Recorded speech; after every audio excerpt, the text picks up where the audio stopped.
बोलो सदगुरुदेव की जय। बंदी छोड़ कबीर साहेब की जय। बंदी छोड़ गरीबदास जी महाराज की जय। स्वामी राम देवानंद जी गुरु महाराज की जय। सदगुरु रामपाल जी महाराज की जय हो। गुरुदेव, मैंने आपका बहुत अपमान किया है। साल में 365 दिन होते हैं, उससे अधिक मैंने आपका नाम लेके आपको बहुत अपमानित किया है। ये मेरी दुष्टता थी, या हो सकता है कि मुझे ज्ञान प्राप्त होने का अहंकार हो गया हो किसी भी माध्यम से। लेकिन एक बात सच है, 365 दिन में मैं आपको कभी भूला नहीं। बेशक नकारात्मकता से मैंने आपका नाम जपा है, लेकिन आपको याद हमेशा किया है।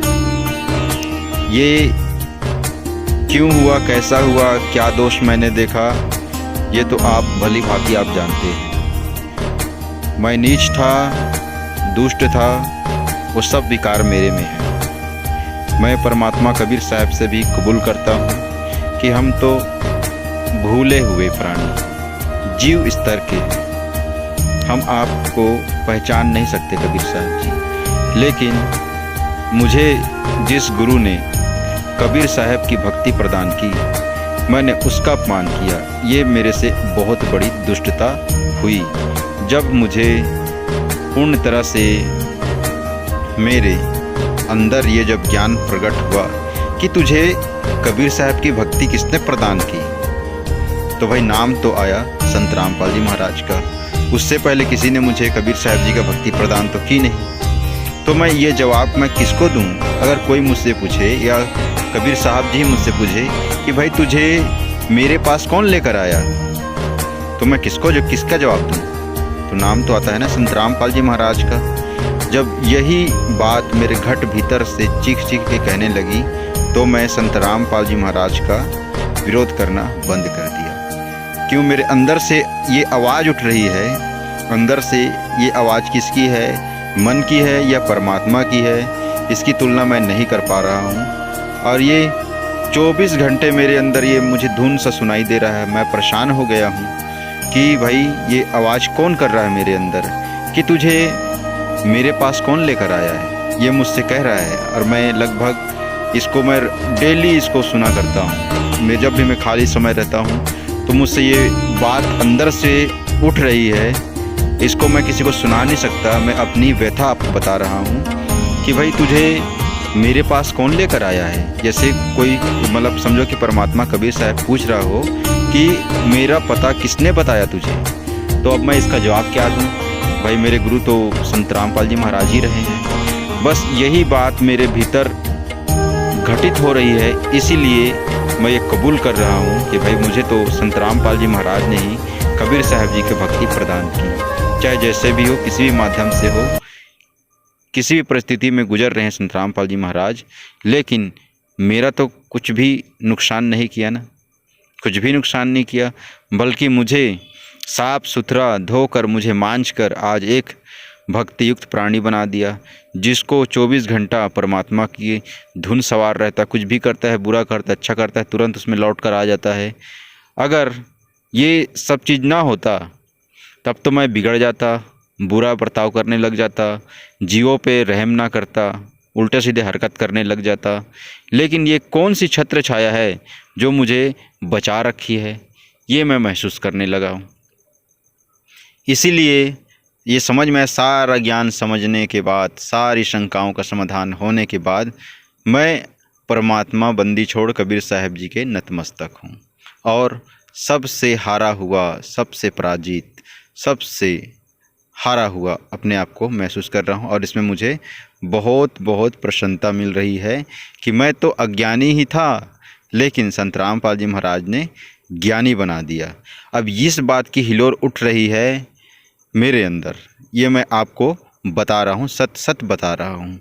क्योंकि मैंने तो संत रामपाल जी महाराज का लगभग 1.5 साल तक विरोध किया है, करता रहा है, लेकिन मैं उनको भूला नहीं था। मेरे अंदर उनकी दी हुई भक्ति तब भी समाहित थी और आज भी समाहित है, 24 घंटा ही समाहित है। चाहे मैं उनके प्रणाम किया कि ना किया, लेकिन उनको तो मैं रटता ही रहा, 24 घंटा उनका नाम लेकर रटता ही रहा। ये क्यों बंद नहीं हुआ? यही मैं समझ नहीं पाया कि ये कौन सा खेल खेला जा रहा है। ये परमात्मा के द्वारा खेला जा रहा है या मेरे अंदर बैठा हुआ ये मन मुझसे खेला करा रहा है। अब मैं दोनों बातें को समझ गया हूँ, भली भांति समझ गया हूँ। इसीलिए भाइयों कि आप भी सतर्क हो जाना, किसी भी गुरु की निंदा ना करना, अपने गुरु को तन मन धन से सेवा करना।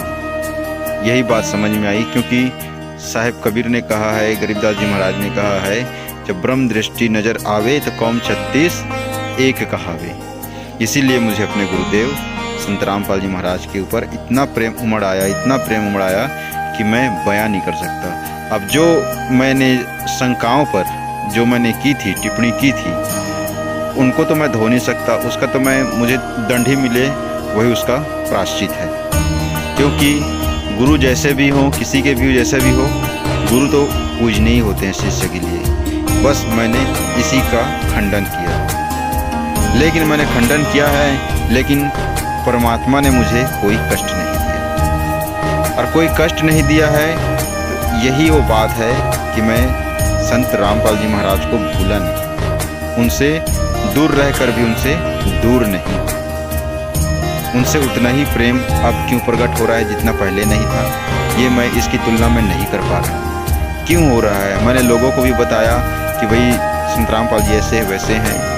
इन सब के बारे में विरोध भी किया, जमकर विरोध किया, कि जितना विरोध किसी ने किया नहीं हो उतना विरोध मैंने किया। लेकिन पता नहीं क्यों उनके प्रति मेरे अंदर ये प्रेम समाहित हो रहा है यार, ये समझ में नहीं आ रहा मुझे। कौन सा मेरा भाग उदय हो रहा है कि मैं अब किसी के ऊपर कटाक्ष करता ही नहीं। इतना निर्मल किसने मुझे बना दिया, इतना निर्मल किसने बना दिया मुझे, तो मैं किसका नाम लूँ? तो भाई मेरे गुरुदेव संत रामपाल जी महाराज ने मुझे एकदम पवित्र कर दिया है।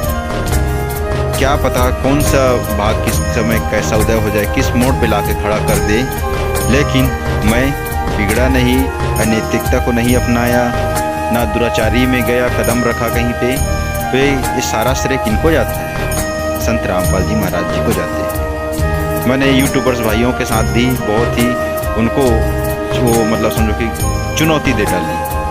क्यों दे डाली ये मैं नहीं जानता, अज्ञानतावश में कहो या फिर बोलते हैं ना कोई भी चीज़ अधिक हो जाती है तो उसका अहंकार आ जाता है। तो बस मैं ये भूल गया, क्योंकि हम जीव स्तर हमसे वो भूल हो ही जाती है, होती रहती है। लेकिन हे परमात्मा बंदी छोड़ कबीर साहब जी, इनको अनदेखा कर देना, नहीं तो हम तो नरक के ही जीव हैं, नरक में ही जा रहे हैं। आप तो हमें चेताने के लिए आते हो और हम समझ नहीं पाते। हम तो अनाथ हैं प्रभु, हम तो अनाथ हैं, लेकिन जब से आपने हाथ पकड़ा है तब से ये सुधर गया। ये कीचड़ में नहीं जाता, ये दलदल में फंस नहीं सकता। चाहे आपसे हाथ छूट भी जाए तो भी आप शब्द रूप से हाथ को पकड़े रहते हो, कभी दलदल में जाने ही नहीं देते। क्योंकि आप ही ने कहा है कि जिसने हमारा नाम एक बार ले लिया है तो उसको हम तो पार करके ही छोड़ेंगे, चाहे कितने भी युग बीत जाए। तो यही मेरे साथ घटित हो रही है। पहले मैं संत रामपाल जी महाराज का विरोध करता था और आज पता नहीं क्यों मेरे अंदर से उनके प्रति प्रेम उत्पन्न हो रहा है। मैं तो चाहता हूँ विरोध करना, लेकिन पता नहीं क्यों प्रेम उत्पन्न हो रहा है, मैं समझ में नहीं पा रहा हूँ। मेरे घर वाले बोलते हैं कि अब तो उल्टी चाल चल रहा है, पहले विरोध किया, अब तू हमको भी नाम से अलग कर दिया और अब प्रेम जाहिर कर रहा है। ये मैं नहीं जानता, चाहे दुनिया जो भी कहे, लेकिन मेरे साथ तो भैया घटित हो रही है। मैं सच कह रहा हूँ और इसका साक्षी परमात्मा कबीर साहब हैं, क्योंकि वो मेरे भीतर ही है, वो सब कुछ जानते हैं। किसी की गवाही की आवश्यकता नहीं है मुझे, क्योंकि जिसके अंदर परमात्मा का जब वो शब्द रूप से जब वो आकाशवाणी होती है, फिर उसके अंदर मैला नहीं होता, वो सच ही बोलता है। और मेरे को तो सच बोलना संत रामपाल जी महाराज ने ही सिखाया है, तो मैं कैसे झूठ बोल सकता हूँ? नहीं बोल सकता। क्योंकि बंदी छोड़ कबीर साहब ने सबको ज्ञान बांटा है, लेकिन पकड़ा किसी किसी ने है। और उस अज्ञानी में से मैं था एक, जिसने पकड़ लिया था लेकिन समझ नहीं पाया था। तो आज मेरे को आज ज्ञानी बन के नहीं, अज्ञानी बन के बड़ा खुशी मिल रहा है, बहुत खुशी मिल रहा है अज्ञानी बन के। क्योंकि ज्ञानी तो पार नहीं हो पाते, लेकिन अज्ञानी सरलता से पार हो जाते हैं। तो मैं तो ज्ञानी भी नहीं था, अज्ञानी ही था, और तब भी अज्ञानी था और अब भी अज्ञानी हूँ। तो मुझे भला परमात्मा कैसे पार ना करेंगे? बिल्कुल करेंगे, मुझे पूरा विश्वास है बंदी छोड़ कबीर साहब जी के ऊपर और सद्गुरु रामपाल जी महाराज के ऊपर। उनके ज्ञान के द्वारा ही आज मेरे अंदर इतना निखार आया है कि मैं पवित्र हो गया। मुझे साफ सुथरा धो के इस लायक बना दिया कि परमात्मा की मेरी आवाज़ सुन सके।